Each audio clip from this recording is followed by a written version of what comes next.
નમસ્કાર, નજર ન્યૂઝમાં આપનું હાર્દિક સ્વાગત છે। હું આપની સાથે અજય વાઘેલા। આવો જોઈએ આજના મુખ્ય સમાચાર। પાદરા પોલીસ દ્વારા ફ્લેગ માર્ચ યોજવામાં આવ્યો હતો।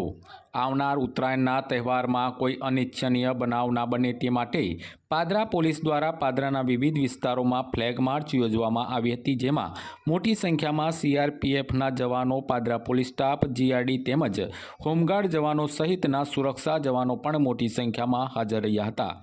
આ ફ્લેગ માર્ચમાં પાદરા પોલીસ સ્ટેશન ખાતેથી નીકળી પાદરાના અતિ સંવેદનશીલ વિસ્તાર સહિત વિવિધ વિસ્તારોમાં ગાંધી ચોક, નવાપુરા, એસટી ડેપો, ફૂલબાગ, જગાતનાકા, પાણીની ટાંકી, મુખ્ય બજાર સહિતના વિસ્તારોમાં આ ફ્લેગ માર્ચ ફરી હતી। ફ્લેગ માર્ચમાં મોટી સંખ્યામાં સીઆરપીએફના મહિલા કર્મચારીઓ પણ ખાસ ઉપસ્થિત રહ્યા હતા અને ફ્લેગ માર્ચ પાદરાના વિવિધ વિસ્તારોમાં યોજવામાં આવી હતી।